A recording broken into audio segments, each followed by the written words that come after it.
hermanos, griególogos, inteligentes hermanos, bienvenidos a otro estudio. Ahora bien avanzados estamos, una lección más y estamos a la mitad del curso completo de los 3 trimestres. Entonces, anímense, vamos a ver algo que creo que no va a ser tan difícil porque vamos a juntar ideas que ya hemos visto. Entonces, hermanos, bienvenidos a la lección 14 y adelante. En las lecciones pasadas hemos estado aprendiendo el tiempo futuro y el tiempo aoristo, pero aún no hemos visto cómo se conjugan sus voces pasivas. A eso nos vamos a dedicar en esta lección. Empecemos aprendiendo el vocabulario de esta semana. Tenemos para empezar un verbo, aiteo, pedir, un sustantivo masculino, hoaion, la era o la eternidad, un adjetivo, jamartolos o jamartolón, pecador, y tenemos para recordar 3 preposiciones. Dia, que si la palabra que sigue está en genitivo, puede significar a través de, o si está en acusativo, por causa de. La preposición ek, que sus usos más comunes son traducidos como de, entre, por causa de, y epi, que puede ser tener diferentes significados dependiendo en qué caso esté la palabra que le sigue. Si está en genitivo, se traduce como en o sobre. Si está en dativo, como con. Y si está en acusativo, como sobre o contra. Tenemos 4 verbos más. Eperotau, preguntar. Ergatsomai, trabajar. Theoreo, ver o mirar. Y katoikeo, vivir, habitar. Además tenemos un sustantivo masculino, hokairos, el tiempo. A este le dedicaremos más tiempo adelante. También tenemos el verbo logitsomai, calcular o pensar, el verbo luo, que ha aparecido ya en varias lecciones, que significa soltar o desatar. También en la lección anterior aprendimos los pronombres relativos ho, he, ho, que puede significar el que, la que, lo que, quién o cuál. También tenemos el sustantivo masculino oftalmos, el ojo, y el sustantivo femenino en griego getime, el honor o el respeto. Por último, tenemos un verbo más, foneo, llamar. Ahora vamos a prestar atención a una meditación sobre el sustantivo ho kairos. El vocabulario del capítulo 14 nos presenta el sustantivo kairos, que se traduce tiempo. Veremos en el capítulo 23 el sustantivo cronos, que también se traduce tiempo. Observamos anteriormente que los verbos agapao y fileo pueden traducirse como amar, aunque el sentido exacto de cada palabra es distinto en el pensamiento griego. Veremos en nuestro estudio de hoy que tenemos una situación similar al investigar el sentido más exacto de las palabras kairos y cronos. Antes de investigar 2 citas que emplean las 2 palabras juntas, es importante ver primero lo que significan y cuáles son sus distintivos. El diccionario de Vine ofrece información importante para nuestro estudio. Los comentarios de Warren Wiersbe y Hendrickson también aportan buenas sugerencias para su aplicación. La palabra kairos de la lista del vocabulario de la lección 14 significa una medida apropiada, una proporción ajustada. Cuando se empleaba con relación al tiempo, significaba un periodo fijo o definido, un tiempo oportuno. La palabra cronos, de donde vienen nuestras palabras en español cronología y cronograma, entre otros, significa un lapso de tiempo e implica duración de tiempo y en ocasiones se refería a la fecha de un acontecimiento. Hablando en términos generales, cronos expresa la duración de un periodo y Kairos destaca su caracterización por ciertas peculiaridades. Cronos marca cantidad, Kairos indica calidad. Los términos mencionados aparecen juntos en las citas de Hechos 1, 7 al 8 y 1 Tesalonicenses 5, 1 al 2, en un contexto similar, pero con aplicaciones distintas. Usando la Biblia de las Américas, observemos primero a Hechos 1, 7 y 8, que es la respuesta de Jesús a sus discípulos cuando pidieron si ya era el tiempo, Cronos, para el cumplimiento de las promesas de Dios relacionadas con el reino mesiánico. Él contestó, no os toca a vosotros saber los tiempos, Cronos, o las épocas, Kairos, que el Padre ha fijado con su propia autoridad, pero recibiréis poder cuando el Espíritu Santo venga sobre vosotros y me seréis testigos en Jerusalén, en toda Judea y Samaria y hasta los confines de la tierra. Este texto contiene muchas enseñanzas para nosotros que no da tiempo ahora de desglosarlas, pero podemos mencionar dos cosas obvias.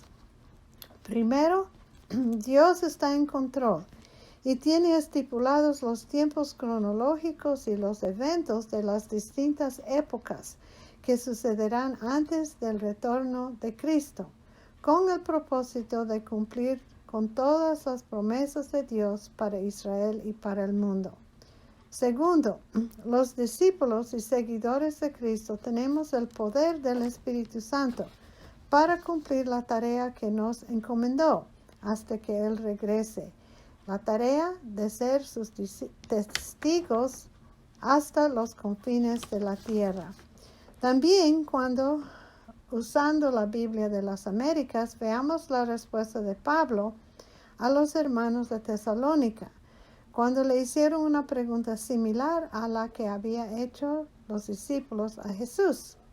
1 Tesalonicenses 5, 1 y 2 dice, ahora bien, hermanos, con respecto a los tiempos, cronon, y las épocas, kairon, no tenéis necesidad de que se os escriba nada, pues vosotros mismos sabéis perfectamente que el día del Señor vendrá como ladrón en la noche. Este texto nos presenta dos temas adicionales con los tiempos y las épocas. Tanto los tesalonicenses como nosotros tenemos las enseñanzas de la Biblia en general y también de Cristo específicamente, como en Mateo 24 y 25, acerca de algunas cosas que tienen que suceder en la historia y en las culturas antes de su retorno para establecer su reino de paz en la tierra. Segunda cosa, mientras que Hechos 1:8 habla de nuestra tarea de evangelizar, 1 Tesalonicenses 5, 1 y 2 nos recuerda de la importancia de estar preparados para su retorno en cualquier momento. Los tiempos cambian y también los eventos de las distintas épocas, pero sigue la promesa de su venida. Por esta razón debemos tomar en cuenta lo que enfatiza el versículo 6 de 1 Tesalonicenses 5. Por tanto, no durmamos como los demás, sino estemos alertas y seamos sobrios. En Mateo 24, versículos 42 al 44, Cristo dijo, por tanto, velad, estad alertas, porque no sabéis en qué día vuestro Señor viene. Pero comprender esto, si el dueño de la casa hubiera sabido a qué hora iba a venir el ladrón, hubiera estado alerta y no hubiera permitido que entrara en su casa. Por eso, también vosotros estad preparados, porque la hora que no penséis vendrá el Hijo del Hombre. Dios no nos ha dicho el tiempo cronológico exacto, ni todos los detalles exactos de la época en la cual Cristo regresará, pero nos ha dejado la tarea de ser testigos de Él y nos ha dejado su palabra para guiarnos con el propósito de que su venida no nos agarre por sorpresa. Anímense, hermanos, con la belleza que le ofrece el estudio profundo de los términos individuales de la Biblia. Ahora entremos al contenido de esta lección, la voz pasiva del auristo y del futuro. Recordemos que la voz pasiva es cuando la acción recae sobre el sujeto. El auristo pasivo es la sexta parte fundamental del verbo, así que aunque vamos a aprender algunos de sus patrones, siempre hay que revisar la parte fundamental de este para asegurarnos una conjugación precisa. La característica principal del auristo pasivo será la zeta eta, mientras que la característica del futuro pasivo será zeta eta sigma. El auristo usará las desinencias secundarias y el futuro las primarias. Podemos ver aquí las desinencias secundarias, solo que hay un detalle más, y es que no tienen vocal temática. Note, lo que antes era on es e, ahora es solo la nu y la sigma. Omen, ete, on o esan es men, te, san. Son las desinencias secundarias sin la vocal temática. El futuro usa las desinencias ya conocidas de las primarias, pero las que son para la voz normalmente media o pasiva. Omai, etai, omeda, este, ontai. De los tiempos que hemos aprendido, hemos dicho que tenemos infinitivos en griego en tiempo presente y en tiempo auristo. Así que vamos a ver cómo sería el infinitivo en tiempo auristo. Estaría formado por la raíz normal, luego la característica del auristo pasivo zeta eta y luego la terminación nai. Por ejemplo, con el verbo luo, lucenai. Eso sería un auristo pasivo infinitivo, que lo podríamos traducir como ser desatado. Veamos entonces que la composición del auristo en voz pasiva tiene el aumento, que es parte del auristo en general, la raíz verbal, la característica zeta eta, no tenemos vocal temática y el resto de la desinencia. Mientras que la composición del tiempo futuro en su voz pasiva es la raíz sin aumento, la característica del futuro en voz pasiva zeta eta sigma, la vocal temática normal y el resto de las desinencias primarias. Dado que nuestras voces pasivas tanto para el auristo como para el futuro empiezan con una zeta, debemos prestar atención nuevamente para ver cómo terminan las raíces verbales. Si termina en una vocal suave, como la upsilon, seguirá el patrón antes mencionado. Veamos un ejemplo. El verbo luo en auristo voz pasiva sería el lucen, el luces, el lucen, el lucemen, el lucete, el lucesan. Como podemos ver, tiene su aumento, la raíz, la característica zeta eta y luego las desinencias secundarias sin la vocal temática, mientras que para el futuro no tiene aumento y la característica es zeta eta sigma, más las desinencias primarias. Lucesomai, lucese, lucesetai, lucesometa, lucesese y lucesontai. Traduzcamos ahora esta oración que está en Mateo 2:18. Foné en Ramá ecuse. Notemos que nuestro auristo en voz pasiva tiene el aumento y tiene la característica zeta eta.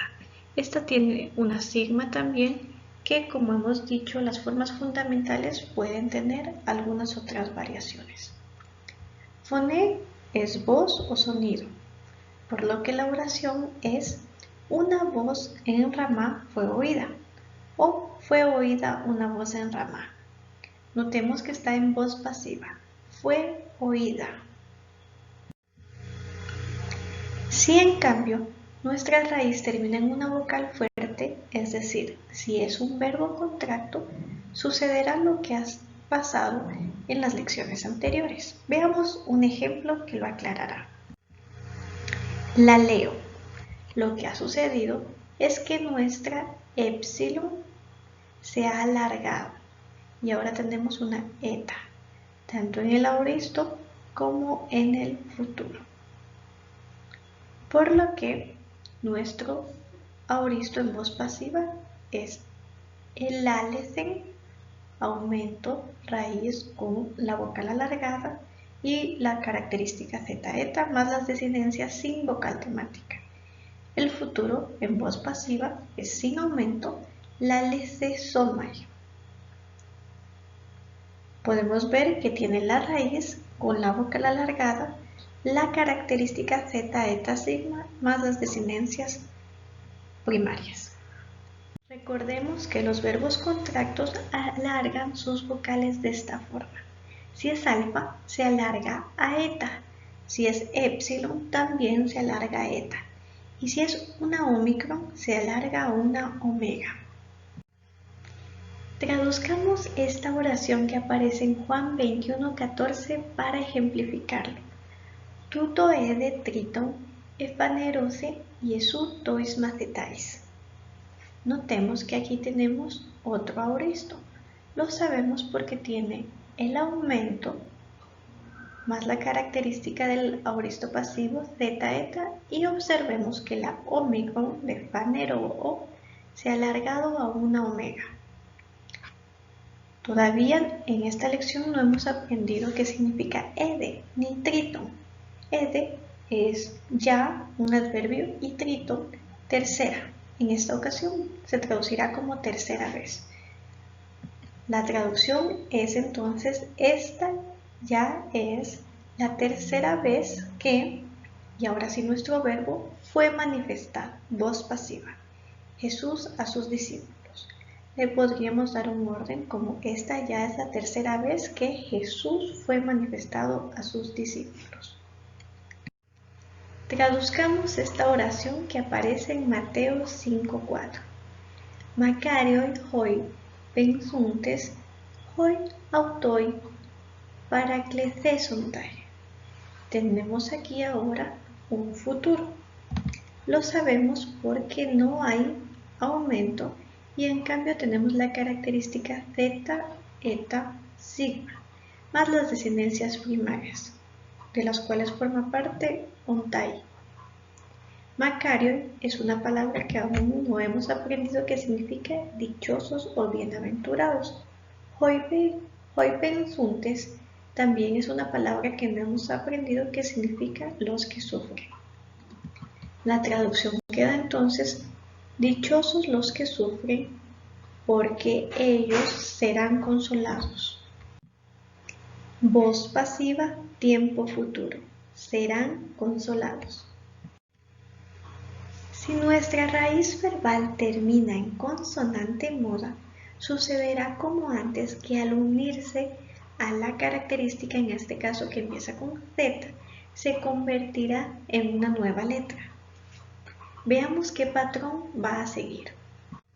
Si es una consonante labial como la pi, la beta o la fi, al unirse a la Z se convertirán en fi. Si es una gutural como la capa, la gamma o la ji, al unirse a la Z se convertirán en ji. Y si es una consonante dental como tau, delta, zeta o zeta, se convertirán al unirse a la Z en sigma. Observemos un ejemplo. El verbo blepo, cuya raíz verbal termina en pi, al unirse a la Z, esta pi se convierte en fi. Notemos el ejemplo, eblefsen para el aoristo en voz pasiva y en el futuro blefsesomai. Ya no aparece ni la pi ni la z, sino la fi. Traduzcamos esta oración que aparece en Hechos 11:16. Humeis de baptisese en neumati hagio. Tenemos aquí nuestro futuro porque no tiene aumento y tiene la característica zeta, eta, sigma, que traduciremos seréis bautizados en voz pasiva. Pero vosotros, recordemos que de es una conjunción pospositiva, pero vosotros seréis bautizados en el Espíritu Santo. Por último, observemos qué sucede con nuestro aoristo y futuro en voz pasiva si su raíz termina en una consonante líquida. Como ha sucedido en las lecciones anteriores, modificará generalmente levemente su raíz y luego seguirá con el patrón aprendido. Veamos el ejemplo con egueiro. Para el aoristo, en su voz pasiva, notemos que tuvo un alargamiento vocálico y la raíz fue levemente modificada, egerden. Y también en el futuro fue levemente modificada, egerthesomai. Lo que antes era egeir, ahora podemos ver tanto en el aoristo como en el futuro que es eger, una leve modificación en la que perdió su iota. Sin embargo, siempre será útil que revise la forma fundamental de la voz pasiva del aoristo en su voz pasiva, porque el futuro dependerá también de la forma fundamental del aoristo en voz pasiva. Traduzcamos esta oración que aparece en Mateo 17:23. Kai te trite gemera egercesetai.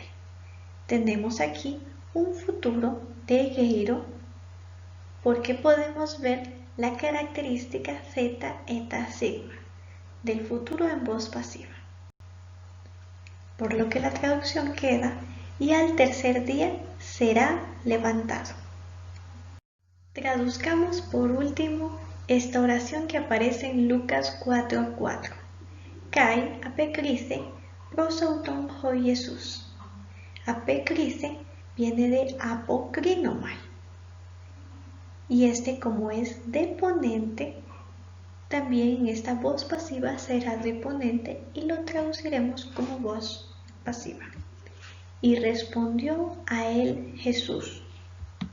Muy bien, hemos terminado el contenido de nuestra lección. Durante esta semana, descargue el capítulo 14 para estudiarlo. Realice el ejercicio 14 y el reto número 4, que estará basado en el vocabulario de la lección 10 a la 14, porque será un reto de memorización. Repase el vocabulario, puede usar las fichas que se encuentran en el aula virtual y si Dios lo permite, nos vemos en nuestra siguiente videoconferencia. Anímese, que ya estamos cerca de llegar a la mitad del curso.